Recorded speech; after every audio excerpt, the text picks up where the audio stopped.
अगर चाचा है तो क्या भतीजे का भी हक है? और एक ही फैमिली के चाचा, भतीजा, मामा, भांजा लड़ रहे हैं। क्या ये जो ख़ानदानी राज है इसका इस्लाम के साथ कोई गहरा ताल्लुक़ है, जिसकी वजह से ये है कि जहाँ पर भी मुसलमानों की अक्सरियत होगी उस अक्सरियत में इस चीज़ को इंश्योर करना है कि एक एक ख़ानदान के चार चार लोग जो है वही इंतखाबात में उतरेंगे, वर्कर का कोई हक नहीं। लड़ना इलेक्शन कोई किसी को रोक नहीं सकता। लेकिन आप लोगों ने डर तो पैदा कर दिया ना, खौफ पैदा कर दिया आपने कि भाई मुसलमानों जाग जाओ, अगर आप जागोगे नहीं तो यहाँ दिल्ली, बॉम्बे और पता नहीं यूपी, बिहार से लोग आकर आपके ऊपर काबिज हो जाएंगे। काउंसिल जो है वो आपकी है क्योंकि बीजेपी के साथ आपका वहाँ अलायंस है।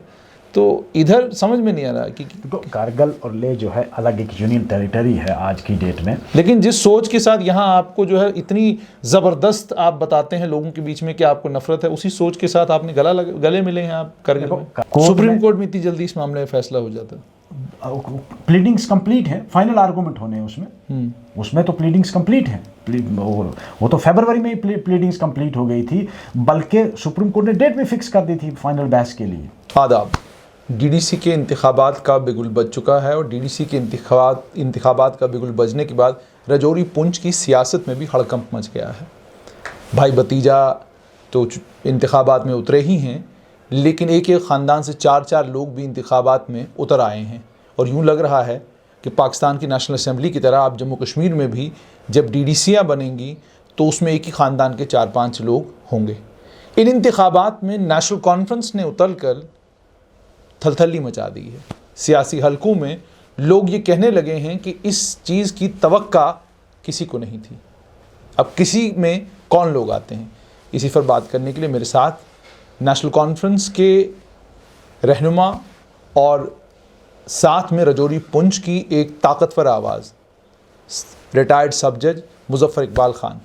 सर बहुत बहुत शुक्रिया हमें वक्त देने के लिए।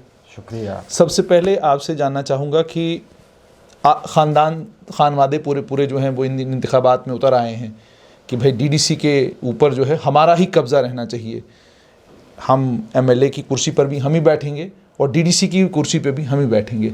तो खान साहब आपसे जानना चाहूँगा आपकी ज़ाती राय इस पर क्या है, उसके बाद आपकी सियासत पर आएंगे।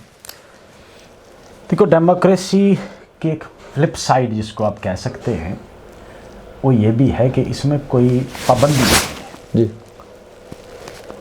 अगर चाचा है तो क्या भतीजे का भी हक है? और अल्टीमेटली जो है पावर जो है लोगों के पास है। लोग किसको पसंद करेंगे, लोग किसको चुनेंगे। इलेक्शन लड़ना जो है वो जमहूरी हक है हर आदमी का और आईनी हक भी है। लड़ने में तो कोई हर्ज नहीं है। मेरा आपका कहना भी दुरुस्त है कि मैंने भी ये सुना है कि एक ही फैमिली के चाचा, भतीजा, मामा, भांजा लड़ रहे हैं। तो ये जमहूरियत की एक खूबसूरती भी इसको आप कह सकते हैं।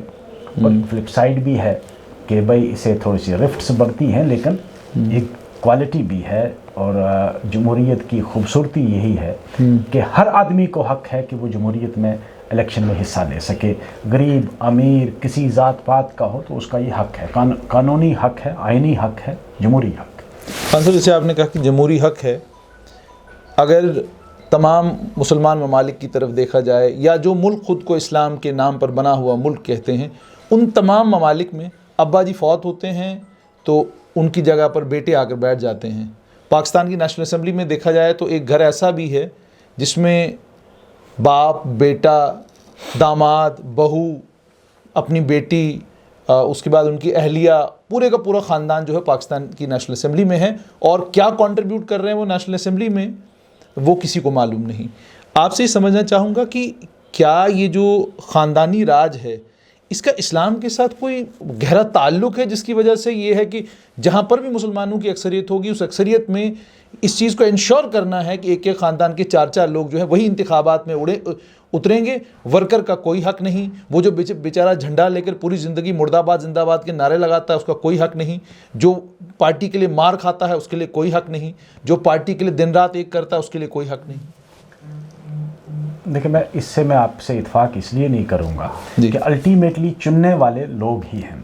और ये जो है कि भाई बाप के बाद बेटा, भतीजा, भांजा, ये खाली आप कहोगे कि हमारे पड़ोसी मुल्क में है, ऐसा नहीं है। हर जगह है। ये हमारे यहाँ भी है जी।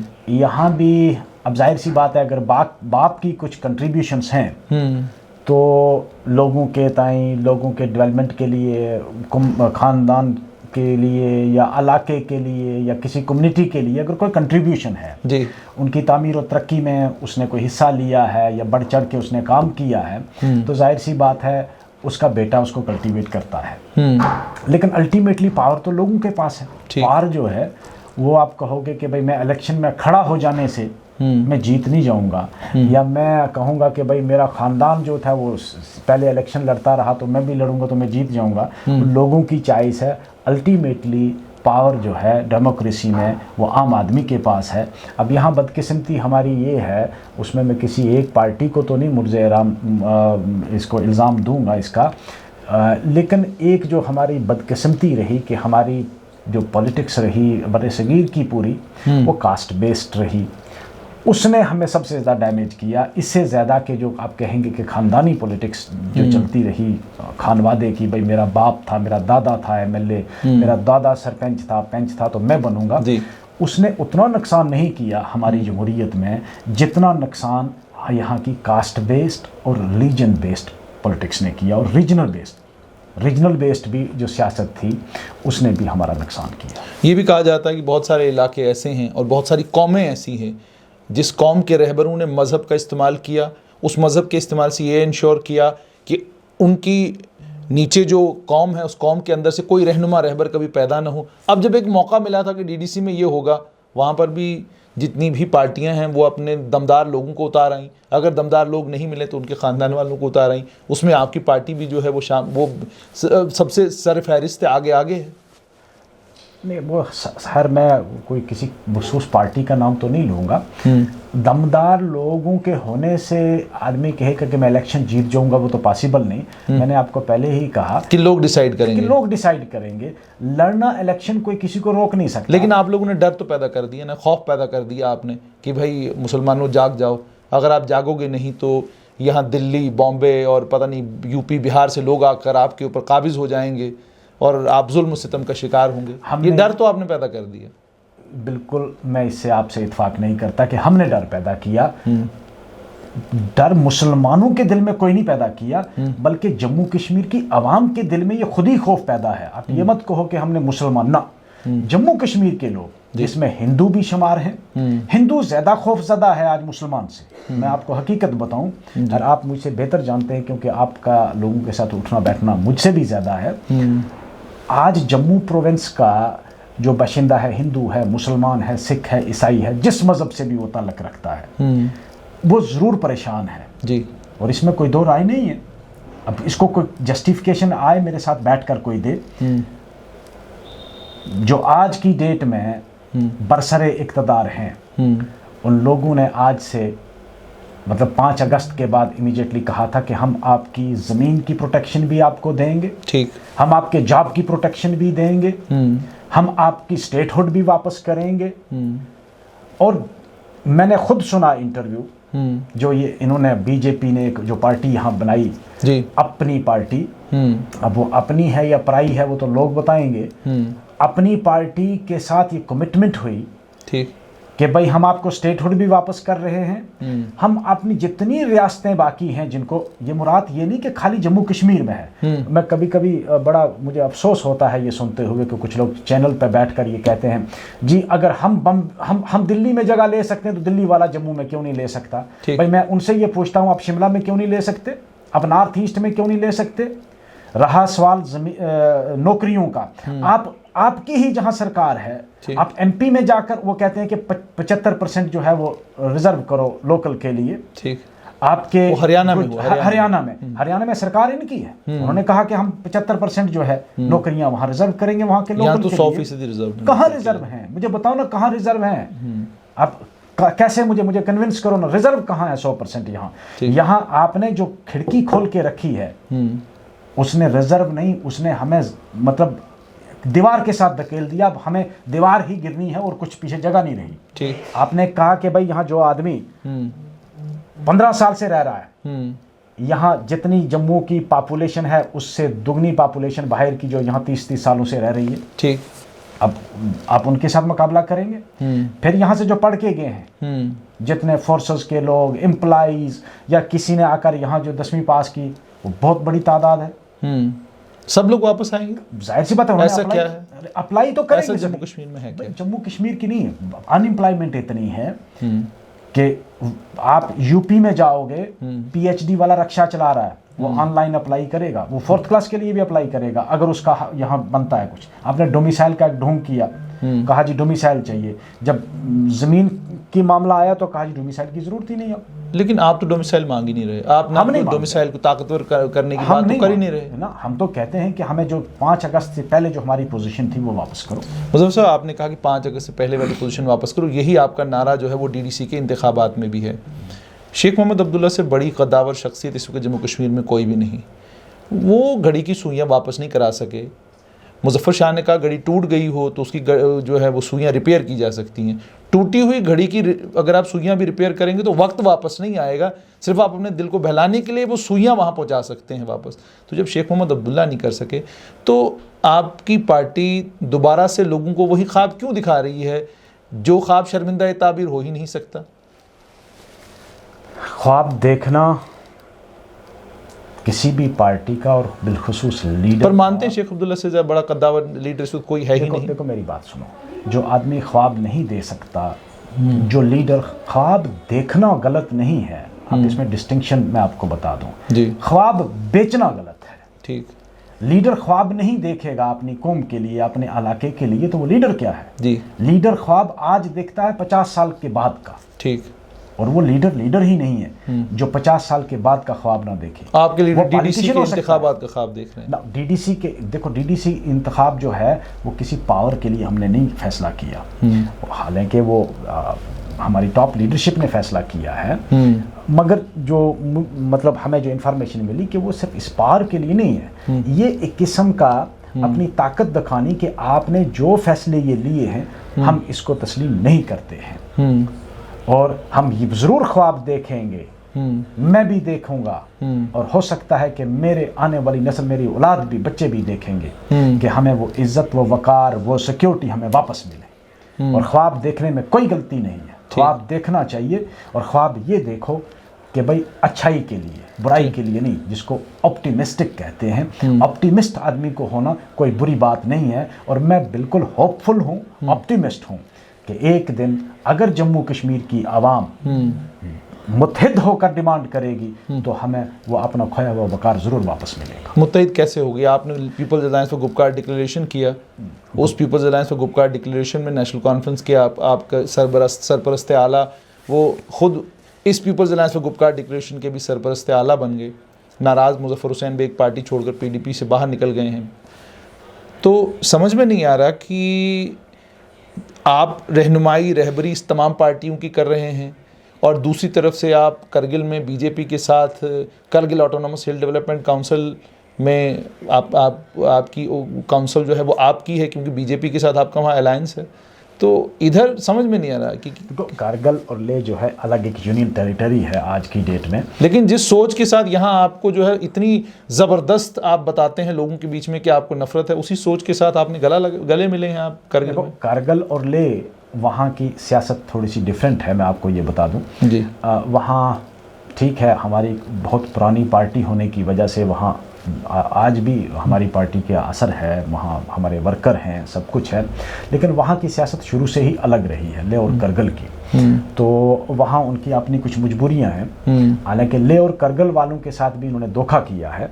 धोखा ये किया कि इलेक्शन से पहले जब उन्होंने बाइकाट किया तो होम मिनिस्ट्री ने उनको बुला के उनके साथ वादा किया कि आपकी 2 चीज़ें हम प्रोटेक्ट करेंगे। और मैं आपको एक चीज़ वाज़िया कर दूँ कि वहाँ सिर्फ एक असिस्टेंट सर्जन की लिस्ट निकली, उसमें आधे से ज़्यादा लोग जो हैं वो बाहर के आ गए। तो उस पर उन लोगों को लगा कि भाई हम लोग बहुत कुछ खो गए हैं। पहले तो वो खुशी में थे कि हमें यूनियन टेरिटरी मिली, लेकिन जब उनको लगा कि भाई ये सिलेक्शन पहली लिस्ट में ही डॉक्टर्स जो थे वो बाहर के आ गए, लोकल वहाँ के डॉक्टर सेलेक्ट नहीं हो पाए, तो उनको ये खदशा हुआ कि भाई हमारी नौकरियां भी गई और हमारी ज़मीन भी गई। तो सब लोगों ने कलेक्टिवली रिज़ाइन कर दिया, और मैं उनकी दाद देता हूं कि उन लोगों ने इत्तेफाक का मुजाहिरा किया, लेकिन सेंट्रल गवर्नमेंट ने हमेशा की तरह इस बार भी उनको धोखा दिया। जहाँ तक यहाँ का सवाल है कि फारूक साहब लीडर खुद नहीं बने, तमाम पार्टीज ने कहा कि भाई फारूक साहब के उनके कद की बिना पर, उनकी पॉलिटिकल एक्सपीरियंस जो है, उन्होंने जितने अपनी ज़िंदगी में नशीब व फराज देखे हैं, उनको मद्देनज़र रखते हुए तमाम पार्टीज ने ये कहा कि फारूक साहब ही हमारी नुमाइंदगी कर सकते हैं। इस जो अमेलगम जो बना है, Gupkar alliance, people alliance for Gupkar, ऐसे तो नहीं लोगों ने ये कहा कि फारूक साहब की पुरानी दोस्ती प्रधानमंत्री नरेंद्र मोदी के साथ 2002 की दहाई की है, उस दोस्ती के चलते वो जानते हैं उनको अच्छे तरीके से। 2002 में तो था ही नहीं दिल्ली में। नहीं, वो बेसिकली पंजाब में जब चुनाव हो रहे थे तो पंजाब के चुनाव में डॉक्टर फारूक साहब और प्रधानमंत्री नरेंद्र मोदी जो आज हैं, तब भारतीय जनता पार्टी के नेता हुआ करते थे, इकट्ठे मिलकर इन लोगों ने कैंपेन करी है। कैंपेन की होगी, अलायंस में होंगे, लेकिन उस वक्त वो यहाँ उनकी तो दिल्ली में कुछ था नहीं है। वो तो उस वक्त तो वो गुजरात के चीफ मिनिस्टर थे। ठीक, वो तो 2014 में आए हैं यहाँ। उस वक्त ठीक है, अटल बिहारी वाजपेयी एक बड़े लिबरल लीडर थे, हम उनका सब लोग एहतराम करते हैं। अगर बीजेपी में अभी कल मोदी जी में लिबरल हो जाए, लिबरलिज्म से क्या मुराद है आपकी कि 370 वापस दे दें? लिबरलिज्म खाली 370 तक ही नहीं है। 370 तो ठीक है, ये उन्होंने मतलब एक, मैं तो कहूँगा कि एक तारीखी गलती की है जिसका खमियाजा उनको भुगतना है, कई आने वाले सालों तक भुगतना है। वो जो लोगों में गम और गुस्सा है, ये ज़रूर फूट जाएगा एक ना एक दिन, और तब ये कंट्रोल नहीं कर पाएंगे। आज भी लोगों में गम और गुस्सा है, और अक्रॉस दी कास्ट्स, किसी कास्ट को आप कहोगे कोई रिलीजियस, लेकिन मुज़फ़्फ़र साहब, अगर लोगों में गम और गुस्सा है तो जम्मू कश्मीर का शायद ही कोई इलाका है जिस इलाके में बीजेपी के पास अपना कैंडिडेट और अपना कैडर और अपना झंडा नहीं है। और आप लोगों ने भी people's alliance for Gupkar declaration, चलिए जम्मू में तो समझ में आता है कि बीजेपी से आपका मुकाबला है, कश्मीर में तो आपके बकौल कोई है ही नहीं बीजेपी का कुछ, तो वहाँ तो बीजेपी के पास ना पार्टी है ना लीडरशिप है, ये आप लोग कहते हैं। वहाँ किसका डर था आपको जो आपने वहाँ पर भी अलायंस कर लिया? तो फिर गमो गुस्सा किस चीज़ का? ये तो जो लोग हैं वो तो मतलब जम्मू कश्मीर के बाशिंदे हैं ना, परमानेंट रेजिडेंट जम्मू कश्मीर के, वो इंतखाबात भी अब कहाँ रहे आप? नहीं, मैं कह रहा हूँ डोमिसाइल वाले। डोमिसाइल भी कहाँ रहा यार, डोमिसाइल भी कौन सा डोमिसाइल है? बहरहाल हमें उससे कोई एतराज़ नहीं है। इकबाल मलिक साहब, वो तो जाहिर सी बात है भाई, हर पार्टी में आप कहोगे कि बीजेपी में कोई मुसलमान नहीं है तो ऐसा गलत है। बीजेपी में भी मुसलमान है। आइडियालॉजी, मैंने कहा डेमोक्रेसी का यही तो एक खूबसूरती है। फिर गमो गुस्सा किन को है? गमो गुस्सा हर आदमी में है, पब्लिक में। मैं बताऊं आपको, जो लोग कुछ बीजेपी में हैं उनमें भी गमो गुस्सा है, लेकिन वो बोल नहीं पा रहे हैं। वो अपनी पार्टी के उस डिसिप्लिन में बंधे हुए हैं। अब बहुत सारे मेरे दोस्त जो प्राइवेट कभी मिलते हैं, उनमें भी गमो गुस्सा है कि भाई ये ज्यादती है। ये आपने, अगर आप नॉर्थ ईस्ट में स्पेशल प्रोविज़न दे सकते हैं, अगर आप शिमला के लोगों को प्रोटेक्शन देने में कोई हर्ज नहीं है, वो नेशनलिस्ट हैं, इसके बावजूद भी कि वहाँ मैं जाकर जगह नहीं खरीद सकता। 7-8 स्टेट्स हैं आर्टिकल 371 में जिनको मुराद हैं ये, बिल्कुल, जिसमें गुजरात भी है, जिसमें महाराष्ट्र भी है। अगर महाराष्ट्रियन ये नारा लगाता है कि महाराष्ट्र सिर्फ महाराष्ट्रियन के लिए है, तो जम्मू कश्मीर वालों के लिए क्यों नहीं? ठीक। और जब जम्मू कश्मीर वाला ये कहे कि नहीं भाई, मुझे नौकरी यहाँ के लोकल को दी जाए, यहाँ की ज़मीन सिर्फ लोकल ही खरीद सके, तो वो एंटी नेशनल हो गया। ठीक। हर एंटी नेशनल तो एक बज़वर्ड बन गया है कि जो एक पर्टिकुलर पॉलिटिकल पार्टी की आइडियालॉजी से नहीं मुताबिक मुमासलत रखता। यानी आप ये कह रहे हैं कि अगर आप बीजेपी की हिमायती कल हो गए तो आप भी नेशनलिस्ट हो जाएंगे? एंटी नेशनल है। नहीं, अगर आप हिमायती हो गए तो आप नेशनलिस्ट, फिर हम नेशनलिस्ट हैं। तो अगर इस पर आप एंटी नेशनल और नेशनल का बंटवारा करते हैं तो मैं तैयार हूँ उसके लिए भी। ठीक। मैं कभी भी नहीं वो तस्लीम कर सकता। वो आइडियालॉजी जो हिंदुस्तान के आवाम को, हिंदुस्तान की शहरी को तकसीम करे रिलीजन की, वो कोई भी पार्टी हो, चाहे वो बीजेपी हो, चाहे वो जमात इस्लामी हो, या कोई दूसरी पार्टी भी हो। क्या मीर साहब इसको रेफरेंडम मान लें? डीडीसी के इंतखाबात होने जा रहे हैं, आपकी 280 में से कितनी नशिस्तें ऐसी हैं जो आप बिल्कुल श्योर हैं कि ये तो हमें मिलेगी? देखो, मुझे लगता है कि मेजॉरिटी जो है, एक थम्पिंग एंड ओवरवेलमिंग मेजॉरिटी जो है, वो अलायंस को मिलेगी। मैं समझ नहीं पा रहा, किश्तवाड़ में लड़ाई चल रही है पीडीपी और नेशनल कॉन्फ्रेंस के बीच में, आपके डोडा में लड़ाई चल रही है पीडीपी नेशनल कॉन्फ्रेंस के बीच में, रजौरी में आपने अलायंस कर लिया अपनी पार्टी के साथ दरहाल में, वहाँ अपनी पार्टी के लोग जो नेशनल कॉन्फ्रेंस के कैंडिडेट की, नेशनल कॉन्फ्रेंस के लोग अपनी पार्टी के कैंडिडेट की मदद कर रहे हैं। तो मैक्सिमम जगहों पर जो लोग आपने people's alliance for Gupkar declaration की तरफ से खड़े किए हैं उनके मद्दे मुकाबिल जो है या तो उन्हीं की पार्टी का कैंडिडेट खड़ा हो गया है या आपकी पार्टी के लोग इंडिपेंडेंट आज़ाद उम्मीदवार होकर खड़े हो गए हैं।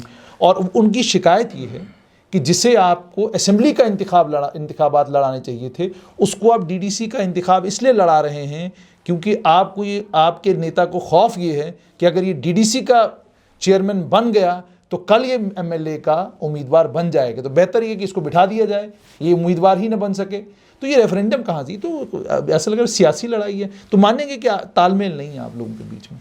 कहीं कहीं हो सकता है, लेकिन हमारे राजौरी में जहाँ से मैं कैंडिडेट हूँ वहाँ तो ऐसी कोई बात है नहीं है। हमने तो देखो थाना मंडी में हमने एनसी का कैंडिडेट नहीं खड़ा किया, वहाँ पीडीपी वाले की सपोर्ट कर रहे हैं। मंजाकोट में पीडीपी वाले ने पीडीपी का कैंडिडेट नहीं खड़ा किया, उन्होंने वो एनसी की सपोर्ट करेंगे जो पीडीपी के वर्कर्स हैं। इसी तरह डूंगी घराती में पीडीपी वालों ने खड़ा नहीं किया है कोई भी, हमने एनसी वालों ने खड़ा किया है। हमारे वहाँ तो ऐसी कोई प्रॉब्लम नहीं। बहरहाल कहीं इक्का दुक्का अगर कोई प्रॉब्लम है तो उसको आप जनरलाइज नहीं कर सकते कि नहीं सब जगह ये है। तो थोड़ा अब जाहिर सी बात है भाई, इतनी बड़ी स्टेट में इतनी बड़ी यूनियन टेरिटरी है आज की डेट में, तो उसमें कहीं ना कहीं इख्तलाफ हो सकते हैं, वो ज़ाती तौर पर हैं, वो पार्टी लेवल पर नहीं। एक और चीज़, तो 370 पे वापस आकर 370 का मामला जो है वो सुप्रीम कोर्ट के सामने इस वक्त है। सुप्रीम कोर्ट में इस पर बहस होनी है और वहीं पर आप ही लोगों के मुताबिक तय होना है ये कि क्या 370 को जिस तरीके से हटाया गया वो सही था या गलत था। मामला अगर सुप्रीम कोर्ट में है, आपको अच्छे वकील करने चाहिए, आपको वकीलों के ऊपर मिलकर बहुत सारा पैसा खर्च करना चाहिए कि बेहतरीन से बेहतरीन वकील जो है वो सुप्रीम कोर्ट के सामने दलाइल दे 370 के ऊपर। वो तो आप कर नहीं रहे, लेकिन आप कह रहे हैं कि डीडीसी के जरिए हम रेफरेंडम कराएंगे। वो रेफरेंडम सुप्रीम कोर्ट तो आपका मानेगा नहीं, सुप्रीम कोर्ट के सामने तो आपको दलाइल देने हैं। तो ये रेफरेंडम आप जब करेंगे तो देंगे किसको ये रेफरेंडम? जुनैद साहब, ये 370 ठीक है, लीगल बैटल है, और आपको ये किसने कहा कि हमने अच्छे वकील नहीं किए हैं? आज की डेट में मैं भी एक उसमें वकील हूँ, मैंने खुद भी नहीं, आप तमाम अच्छे वकील हैं, मगर मैं ये कह रहा हूँ और ज़्यादा अच्छा कह रहा, मैं अपने आप को नहीं अच्छा कह रहा, मैं खुद भी पिटिशनर हूँ, मैंने भी पिटिशन की हुई है। मतलब मैं एक वन ऑफ द पिटिशनर हूँ बिफोर द सुप्रीम कोर्ट जी। बहुत सारी पिटिशन्स हैं, और आज की डेट में 370 के मामले में सुप्रीम कोर्ट की जो टॉप लायर्स हैं, वो टॉप लायर्स जो हैं वो उसको आर्गू कर रहे हैं। ठीक, टॉप लायर्स जो हैं डिफरेंट पिटिशन्स में, जिस तरह नेशनल कॉन्फ्रेंस की पिटिशन जो है पार्टी की वो अलग है, मेरी जो अपनी पिटिशन है पी चिदम्बरम उसको आर्गू कर रहे हैं, मैं भी उनको असिस्ट कर रहा हूँ। पी चिदम्बरम मेरी पिटिशन में आर्गू कर रहे हैं। नेशनल कॉन्फ्रेंस की जो पिटिशन है उसमें और जो अपने सजाद गनी लोन साहब ने की है वो राजीव धवन उसको आर्गू कर रहे हैं। मतलब जो टॉप क्लास लॉयर हैं सुप्रीम कोर्ट के वो उसमें एंगेज हुए हैं। आपको किसने ये कहा कि आप वहाँ वकील नहीं कर रहे हैं? हमारी तरफ से जब जिस दिन वो केस लगा था पेंडेमिक से पहले, ये तो बीच में ये कोरोना की वजह से सुप्रीम कोर्ट बंद हो गया, अदरवाइज इस वक्त तक फैसला हुआ होता। भाई सुप्रीम कोर्ट में इतनी जल्दी इस मामले में फैसला हो जाता? प्लीडिंग्स कंप्लीट है, फाइनल आर्गूमेंट होने हैं उसमें तो प्लीडिंग्स कंप्लीट है। वो तो फरवरी में ही प्लीडिंग्स कंप्लीट हो गई थी, बल्कि सुप्रीम कोर्ट ने डेट भी फिक्स कर दी थी फाइनल बहस के लिए। तो फाइनल आर्गूमेंट होने हैं अब। ठीक, वो तो अब जब भी लिस्ट होगा, मैं सोच रहा हूँ कि मैं इन दिनों में मैं एक अर्ली लिस्टिंग की एप्लीकेशन देने लगा हूँ, लेकिन मुसीबत यही है कि जब तक वो उसमें फिजिकल अपीयरेंस जब तक नहीं होगी तो इतने वकील ऑनलाइन आर्गू नहीं कर पाएंगे।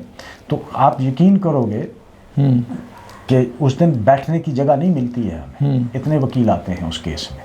तो आपको पता नहीं किसने कहा कि आप वहाँ केस नहीं लड़ रहे हैं। दूसरा, आपके सवाल का जवाब मैं ये देता हूँ, जो इसको हम रेफरेंडम इसलिए मानते हैं कि 370 का हटाना एक तो आईनी तौर पर और कानूनी तौर पर गलत था, वो हमने सुप्रीम कोर्ट में चैलेंज किया। पॉलिटिकली ये रॉन्ग भी था, it was a political blunder as well, it is a political mistake, historical blunder. ठीक, उसको हमने पॉलिटिकल फ्रंट पर लड़ने के लिए ये फैसला किया कि हम पार्टिसिपेट करेंगे इलेक्शन में, और हम इनको हरा के बताएंगे कि लोग इसके खिलाफ हैं। एक आखिर में मुज़फ़्फ़र साहब आपसे ये सवाल कि मैं फ़ेसबुक के ऊपर देख रहा था, बहुत सारे लोग ना कुछ मज़ाहिया तौर पर कुछ चीज़ें लिख रहे हैं। किसी एक ने ये लिखा था कि भाई ठीक है, अगर ये people's alliance for Gupkar declaration इसे रेफरेंडम कह रहा है तो कोई बात नहीं, इनको इंतखाबात जीत लेने दीजिए। इंतखाबात जीतने के बाद अक्सर हर रियासत में ये हुआ है कि हुकूमतें हमने बनाई हैं, तो हमसे उनकी मुराद बीजेपी से थी। तो आपसे ये समझना चाहूँगा कि ये मजाक ही रहेगा, कहीं आपके लोग जो हैं जो people's alliance for Gupkar declaration के मैंडेट पर जीत कर आएंगे वो PAGD के ही लीडरान रहेंगे, आपके ही तरफ से चेयरमैन रहेंगे, इसकी कितनी % आपको उम्मीद और तवक्का है? आपने आज तक देखा कोई नेशनल कॉन्फ्रेंस का कोई आदमी? नहीं, ये तो है बिल्कुल, आपकी पार्टी छोड़कर कोई नहीं गया। कोई गया? मैं people's alliance for Gupkar declaration की बात कर रहा हूँ। पीपल अलायंस का भी मैं आपको बता दूं, कोई नहीं जाएगा। ठीक। और हमने कोशिश ये की है कि बाकिरदार लोग, जिन लोगों का असूल है जी, और जो लोग आइडियालॉजिकली ये समझते हैं कि ये रियासत का नुकसान है जी, वो मुल्क जो रियासत बना, रियासत के बाद यूनियन टेरिटरी बना, ये उसके लोगों का नुकसान है। और मैं एक चीज़ आपको बोल दूंगा जी, आने वाली नस्ल जो है ना, वो हमारी कब्रों पे जाकर हमको गालियाँ दिया करेगी अगर आप इस मामले में आज आपने रोल प्ले नहीं किया। अगर मैं अपनी ज़ात की मैं बात नहीं करता, उसमें आप भी शामिल हैं जी, उसमें जम्मू कश्मीर का हर आदमी शामिल है जी। जब हमारी आने वाली नस्लें कभी जो नेक्स्ट पोस्टेरिटी जिसको कहते हैं ना जी, जब वो कभी पीछे मुड़ के देखा करेगी तो वो हमको लानत किया करेगी कि वो जो इज़्ज़त वक़ार जो, और ये महाराजा ने एक्सेशन में रखा हुआ है। ठीक। अरे भाई ये कोई कहेगा कि बाद में हुआ है, अब 370 को आप कहते हो जो 370 डिमांड करे वो एंटी नेशनल है।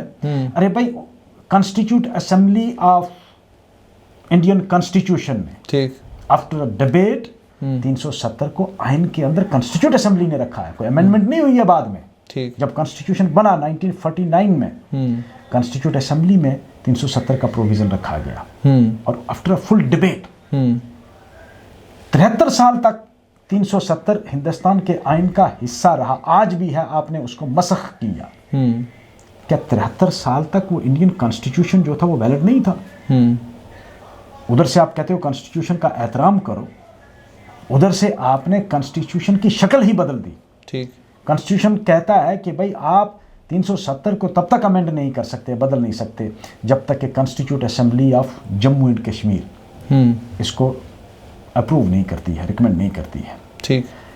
आप इंडियन कॉन्स्टिट्यूशन जिसकी आप ओथ लेते हो, उसी तरह जम्मू कश्मीर की असेंबली जो है वो जम्मू कश्मीर के आइन की ओथ लेती थी। ठीक। जम्मू कश्मीर का कॉन्स्टिट्यूशन भी जो बना था after the deliberation of Indian constitute assembly, उनको ये इख्तियार दिया गया था कि तुम अपना आइन बनाओ। ठीक। आइन किसी भी कौम का हो, जिस तरह आज नागाज वाले वो कहते हैं हमें अपना कॉन्स्टिट्यूशन चाहिए, अपना फ्लैग चाहिए, वो बातचीत से निकल गए हैं। वहां कोई नहीं कहता है कि वो एंटी नेशनल है।